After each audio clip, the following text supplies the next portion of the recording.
பாரத பிரதமர் 4 மணிக்கு பதில் கொடுத்திருந்தாரு. இதில் வந்து ரொம்ப தெளிவாக பிறகு வந்து அமித்ஷா அவர்கள் சொன்னார், நீங்கள் எல்லா கேள்விக்கும் பதில் சொல்லிடுன்னு சொல்லி ரொம்ப தெளிவாக சொன்னார். அதில் தமிழ்நாடுடைய பேரை மென்ஷன் பண்ணி, தமிழ்நாடு மட்டும் இல்லை தென் மாநிலங்கள் பூரா சொன்னார். கர்நாடகா, ஆந்திரா, தெலுங்கானா, தமிழ்நாடு, இது எல்லா மாநிலங்களுடைய பெயரையும் சொல்லி எல்லா மாநிலங்களுக்கும் இதற்கு முன்னாடி எவ்வளோ இருக்குது, இப்போ எவ்வளோ இருக்குது, அப்போ ஒட்டுமொத்தமாக 816 வரப்போகுது அப்படின்னு சொல்கிறார். டோட்டல் வந்து 816 அப்படின்றார். ஏன்னா அந்த பாதி வந்து அந்த பாதி பிரச்சனை வந்துருதுன்னு இப்போ வந்து 541 டபுள் ஆறுனால அது அப்படியே 816 800 சோலோ அப்படின்றார். 800 சாலா அப்படின்னா சொல்லனா 816, அந்த 816ங்கிற நம்பர் வருது ஒன்று.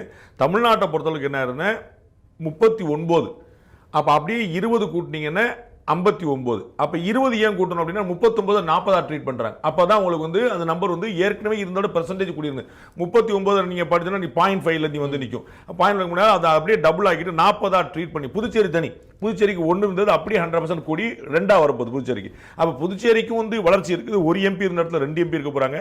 தமிழ்நாட்டுக்கு 39 எம்பி இருந்த இடத்துல 59 எம்பி இருக்க போகிறாங்க.